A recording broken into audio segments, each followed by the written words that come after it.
All right, the Georgia Bulldogs with a massive season-saving victory over Tennessee. 31-17 was the final score. A massive win for the Dogs, their 8th consecutive win over Tennessee. And this is a big one because Georgia's now 1 win away from the college football playoffs. If they beat Georgia Tech, no one's keeping this team out of the playoffs. They just beat a really good Tennessee team tonight. They got down early, 10-0. It was an ugly first quarter, and Georgia rallied back. They went on a 31-7 run for the rest of the game. Second, third, fourth quarter dominated by Georgia. This was a fantastic game for Carson Beck, a real bounce-back game for him. Again, it didn't look great early on. It was an ugly first quarter, but he rallied back. He ended the day 25 for 40, 347 yards, 2 touchdowns. More importantly, no interceptions, no turnovers that I'm aware of. Maybe I missed one. I don't think so.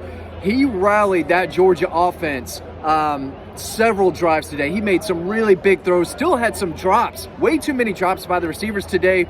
Although I will give London Humphreys credit for a big catch. Dom Lovett made a really nice catch. But they still have to catch the ball better and help him out. So I thought Mike Bobo did a great job. I know a lot of you don't want to hear that. A lot of y'all wanted Mike Bobo gone after the first quarter. I thought, did a really nice job designing plays to bring some explosiveness to the Georgia offense. And I thought the crowd was into it. Listen, when Carson Beck sees that the defense is offsides, he's going to let it rip. And when he did that, they made big plays. Oscar Delp with 2 big touchdowns. I thought Nate Frazier ran really hard. They still couldn't get the run game going, but Carson Beck said, you know what? Don't worry about it. I got us. He put the offense on his back. And again, he threw it 40 times and didn't throw an interception. That was a really, really good Carson Beck. The same guy we saw last year. That's what we saw tonight. I said earlier this week, this could be kind of a legacy game for Carson Beck. If he had a bad game and Georgia loses, season's over. What do? But Carson Beck came in and he threw some fantastic balls out there. Now we'll talk about the defense too, and then we'll circle back to the offense. But defensively, Georgia gave up not much. Tennessee's quarterback, I still thought played pretty well. He was just 20 for 33, 167 yards, I think, in total. Georgia held them to just 313 yards.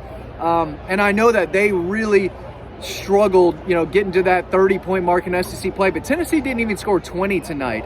That kid ran really hard. Dylan Sampson was a really tough runner.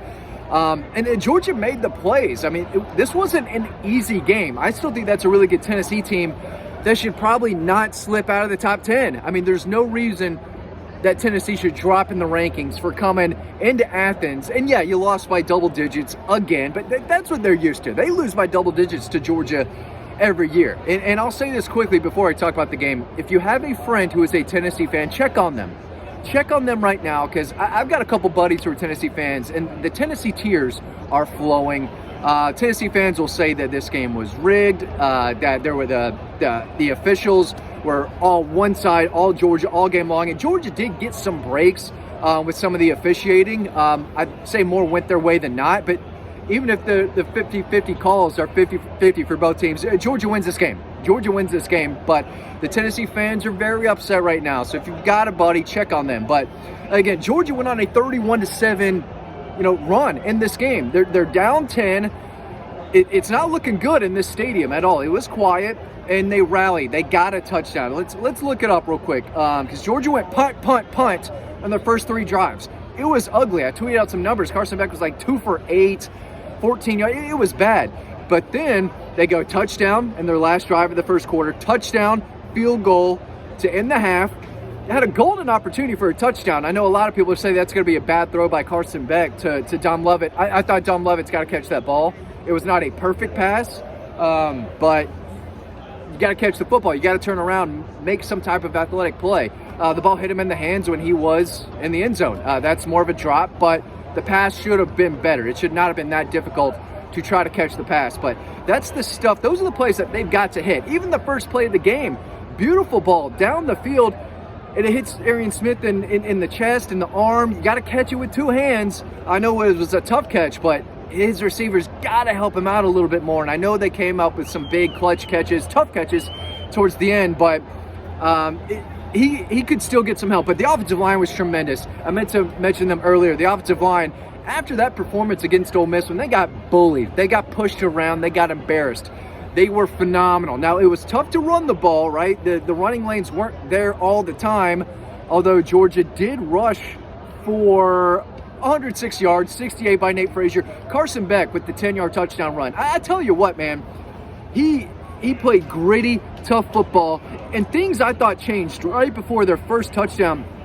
I think it was a 3rd and 10 or a 2nd and 10, whatever. He scrambled for a big first down, lowered his shoulder, got the first down, got up and did his little first down signal, and then I think maybe 2 plays later, he hit Oscar Dell for that first touchdown. And I remember thinking, that run, that scramble, that big first down pickup that he used with his legs, that got the juices flowing a little bit, and that got him in a groove, and he was phenomenal from then on. And I know he missed that pass to John Lovett there at the end, and he almost threw an interception, I think, earlier in the game down by that end zone way down there. But for the most part, you've got to give Carson Beck credit. If you were crapping on him the past 2 or 3 weeks, I get it. I'm not saying you were wrong. I get it. He played awful.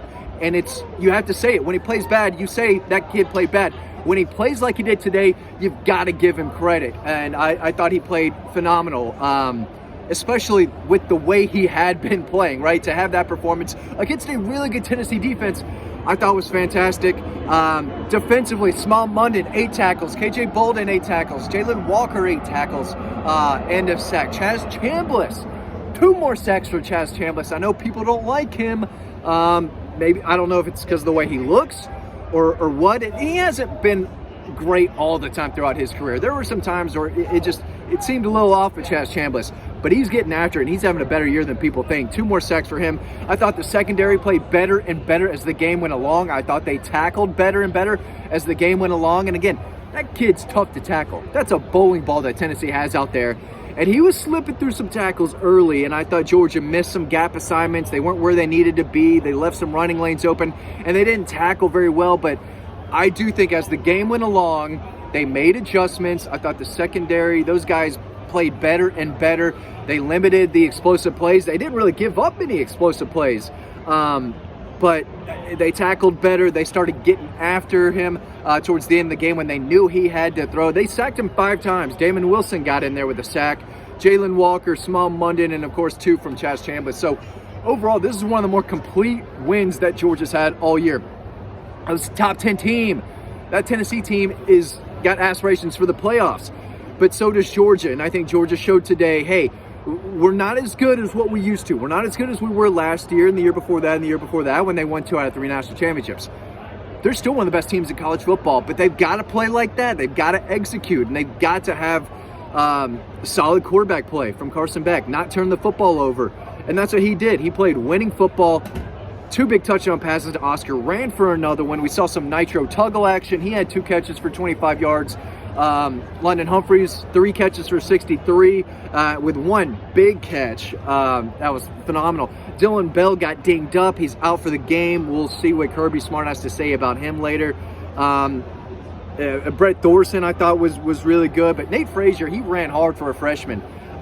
Chris Cole, a freshman linebacker, made a big, recovered a fumble at the end of the game here. So all in all, it was an ugly first quarter, but Georgia rallied, and they played very, very well for the final 3 quarters of this game. And again, another win over Tennessee by double digits. Not just another win, another one by double digits, even though it didn't really feel like that for most of the game. But I tell you what, if you grew up in the 90s and you grew up watching Georgia lose to Tennessee every year, soak this up, enjoy it. Again, that's a good Tennessee team. 8 in a row is 8 in a row. That means something. And Tennessee's got a Georgia problem right now. They've got a Kirby Smart problem if we're still doing that with coaches and teams against other teams. But the Dogs have their number, and I thought they played phenomenal. Real quick, I didn't even talk about it. The drive at the end of the game, they went 92 yards to close this bad boy out, taking 6 minutes off the clock. That's coaching, that's execution, that's the players. But when they needed a big drive with points at the end of it, they were just up 7 with the ball and a chance to close the game out, and that's exactly what they did. Props to Carson Beck, props to the offensive line. The receivers still got to play better, but they helped out more towards the end of the game, but got to establish a run game somehow. We say that every week. Maybe they just won't. Maybe with ETN back, they can get a little something going.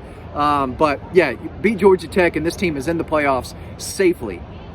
I mean, the committee has no idea what they're doing, and they'll probably end up screwing this up this week, but this is one of the best 12 teams in college football. I know they've got 2 losses. I know they struggled. They barely beat Kentucky. I know it wasn't pretty against Mississippi State. I know they got beat up physically up and down the field against Ole Miss. This is one of the best teams in college football out there today. There weren't many teams in college football beating that Georgia team tonight in Sanford Stadium. And again, I don't think Tennessee played bad. Georgia was better. They were the more talented team. They executed better. They had the better game plan. The coaches did a great job. Total complete win. Impressive, really impressive, massive win for the Dogs. 8 in a row over Tennessee. Season's still alive. And again, they are one Georgia Tech win away from getting into the playoffs and possibly having a chance to play for another national championship. Giant win for the Dogs. I know there's stuff that Georgia fans are still going to want to complain about because they didn't play perfect, but a 14-point win over Tennessee, a top 10 Tennessee team, massive, giant win for the Dogs. If you're a Georgia fan, you got to be happy about this. You got to be thrilled with what happened out here today. They're not perfect. Solid win, though. Thanks for watching. I'll see you over on the website.